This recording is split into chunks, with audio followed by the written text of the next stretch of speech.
1,000 koalas estimated to have been gunned down in Australia after devastating brushfire.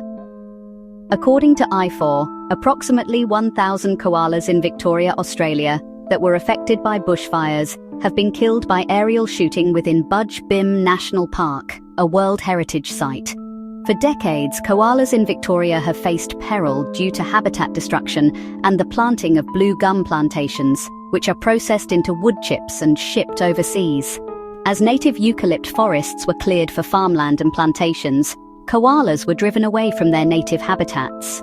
These plantations once served as a haven for koalas, but have become dangerous when blue gum is harvested, leading to koala injuries, deaths, and displacement.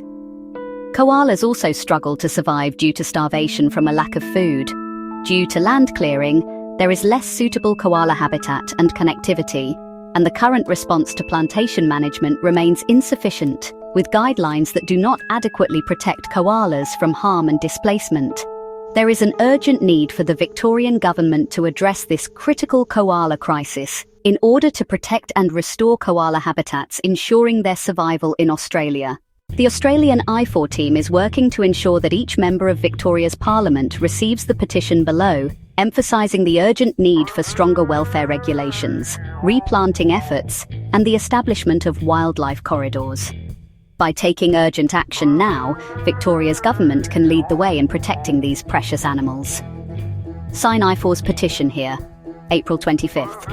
In a country that proudly displays the koala as a symbol of its natural heritage, a heartbreaking operation is unfolding, one that has left conservationists, animal lovers, and Australians in shock and disbelief.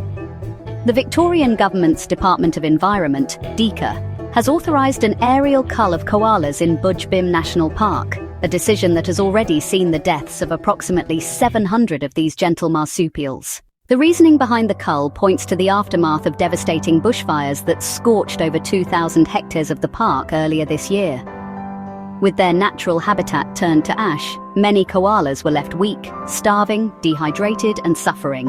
But instead of the Australian government committing to rescue and rehabilitation, the state has opted for extermination, a choice that critics call inhumane and short-sighted.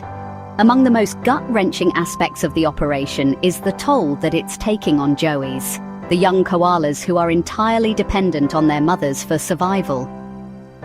With their mothers shot from helicopters, many joeys have been left orphaned, alone in the burnt-out bush with no food, no protection, and no chance of survival.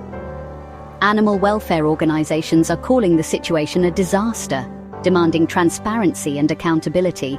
They are pushing for an independent review of how this decision was made and how such a situation could have ever been allowed in a nation that once vowed to protect its native wildlife.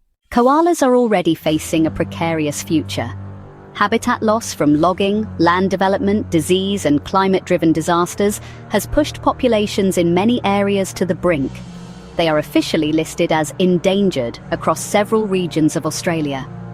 Every single life matters, and yet, here we are, watching them being slaughtered from the sky.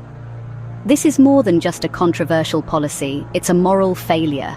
At a time when we should be rallying to restore wildlife populations and safeguard what remains of Australia's unique biodiversity, the government is instead opting for lethal measures with little oversight and devastating consequences.